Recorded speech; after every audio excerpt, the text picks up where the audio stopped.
Hello and welcome to Warblog. This is the Battle of the Crater, which is part of. It's a bit difficult to actually say what it's a part of. It's a part of the Aden emergency officially, but Aden was in South Arabia.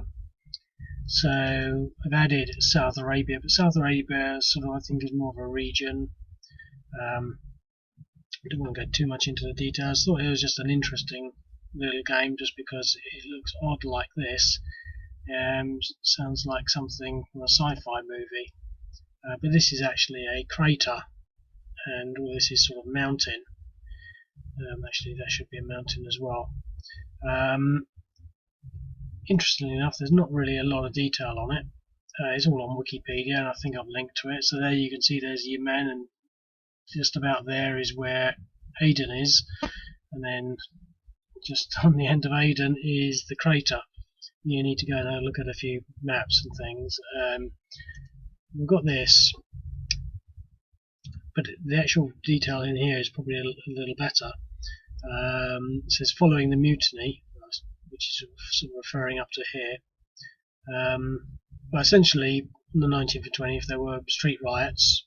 Blah blah blah. Maybe I should read this properly. And then later on, exacerbated by the Six-Day War, Nasser claimed that Britain helped Israel in the war, and that caused a mutiny by hundreds of soldiers in the South Arabian Federation Army, which also spread to the Aden Armed Police. Mutineers killed 22 British soldiers and shot down a helicopter. And as a result, the crater was occupied by rebel forces. So there's the rebel forces occupying the crater. And essentially,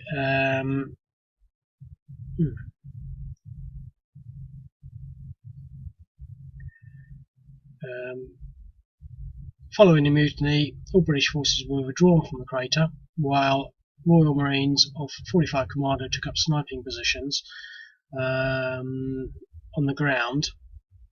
However, the crater remained occupied by about 400 Arab fighters, NLF and Flossie fighters, and took to the streets and engaged in gun battles, whilst arson, looting and murder was also common. British forces blocked off the two main entrances to the crater. So here we have the 45 Commando. I've given them some fairly hefty units. There's obviously no sniper play in this game. I mean, it's interesting really because this is probably a bit too sort of low level for how I generally do things. Because essentially here's the fortress, this Sitra fortress, and they were basically sniping from there. You know, and obviously we don't have those sorts of rules, so this would be a sort of squad leader type game really, but it's still too big for squad leader. But essentially they counter that with a shell from an armoured car, and obviously we can't do that. So I've given them some artillery. Clicking through this, there's a regiment up here. We'll get to that in a bit. We've also got a leader in there, so maybe I should take it a step at a time. So anyway, they blocked off they set up sniper positions, so we can assume they got sniper positions along these hills. They killed 10 sort of rebels, and they blocked off the two main entrances. Now I can't see where there'd be two main entrances. There'd be one, presumably this road and this road. I mean, there is only one road through, but you could probably trample through these hills. But anyway, there they are blocking the road. So that's sort of where we are with regards to the narrative so far. They came under fire from the Ottoman fort in Sirte Island, which we've sort of seen.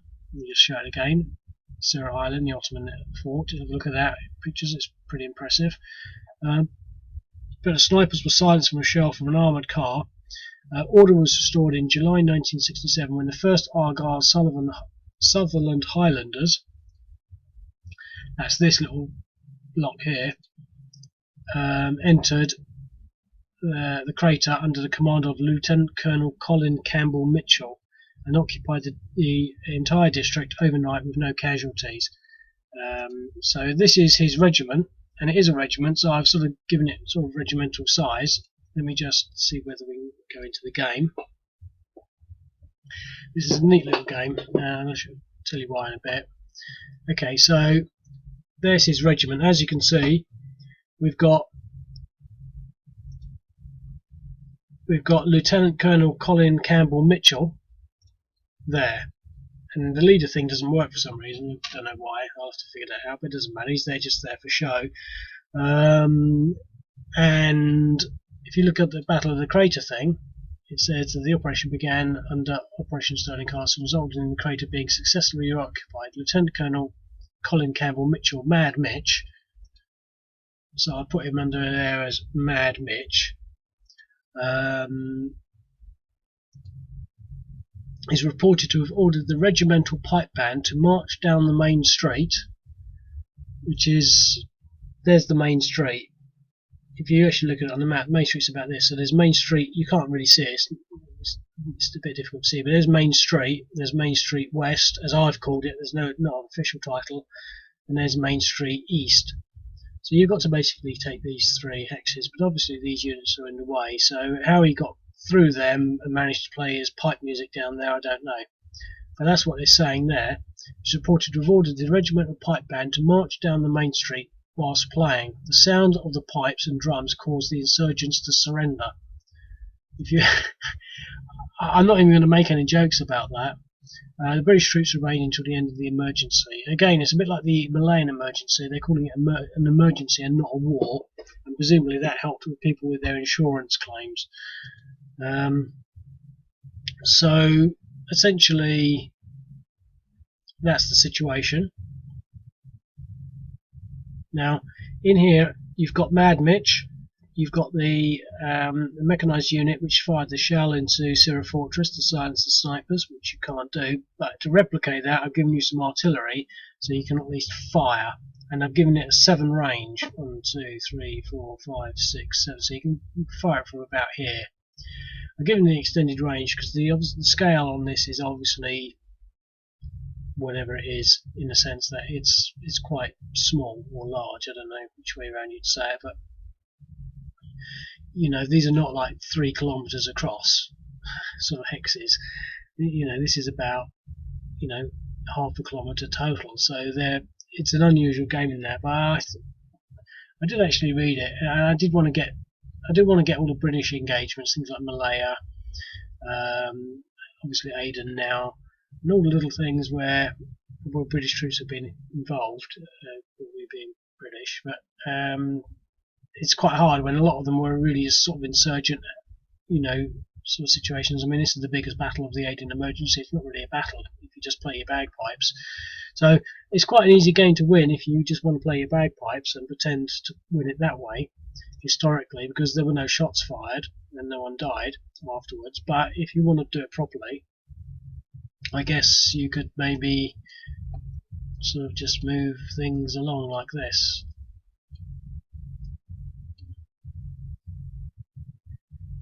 These were all moved up, so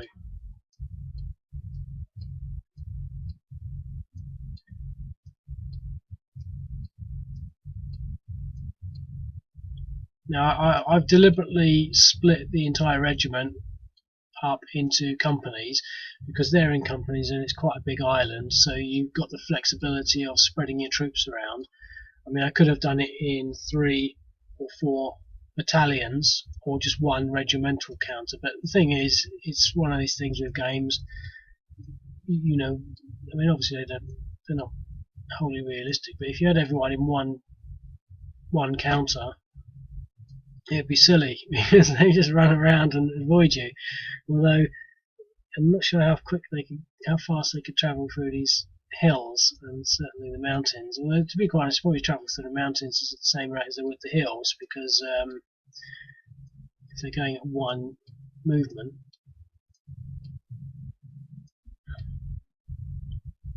Okay, nice, used up.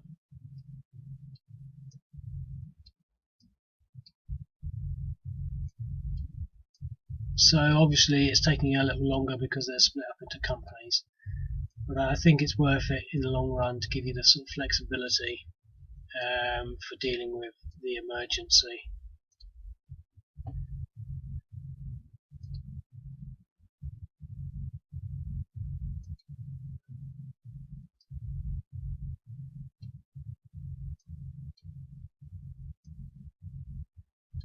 Okay, that's going to be a zone of control, isn't it?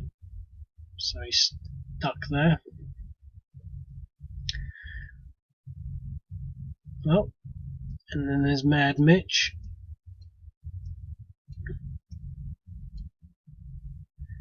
He'll stay with his unit. And then we've got the Royal Marines.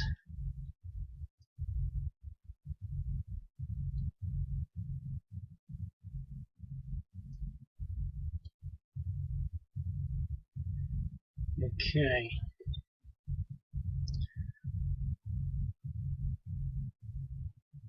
Well, doesn't really matter which one we do, but I'll just fire the artillery into here.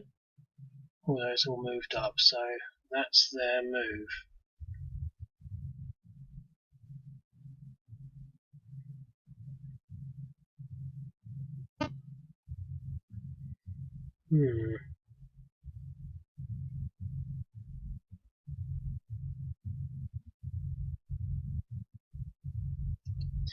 To be quite honest, I can't really think of anything to do.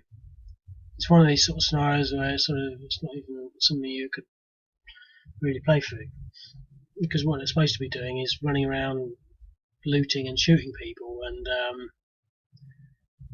can't really model that. So I think that's a pretty good defensive line. We've got the fortress, got the NLF and the Flossie units, so they're just going to sit there.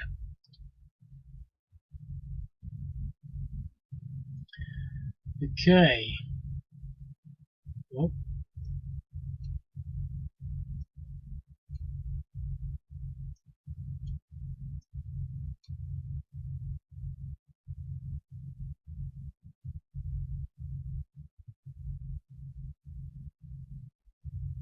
let's see if we can move any further.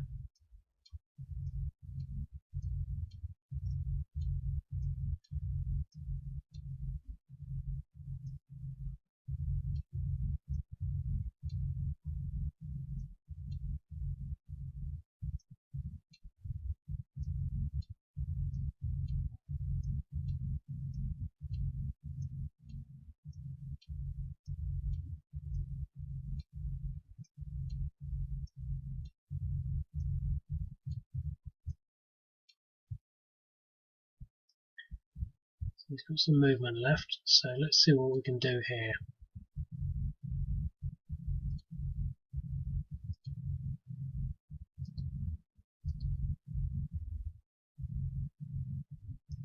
It's 3-1 in exchange with a bad dice roll, so obviously they weren't playing their bagpipes loud enough.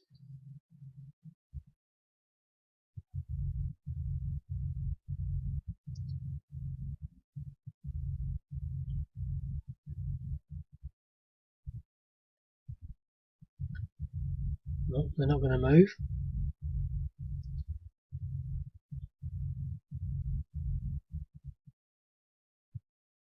They've all dug in now.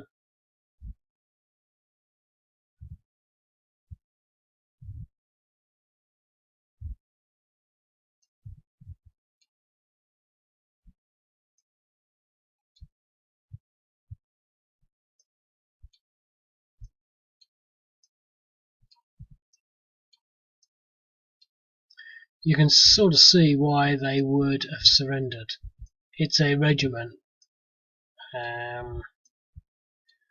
You know, I may be suspecting after my simulation that the bagpipes were not the determining factor, because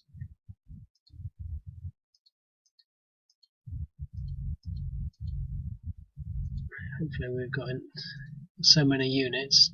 It takes me a long time, and I can never click these little check boxes. It's got to be a 7-1, isn't it? Yeah, defender eliminate. That's why they surrendered. So I think they're going to surrender now because I've only got 25 seconds left. So I think we'll manage to win. So there you go. That's the Battle of the Crater, part of the Aden emergency in what was the British sort of whatever you call it, South Arabia, British colony or partly British Empire. Okay, I'll see you later. Cheerio, bye.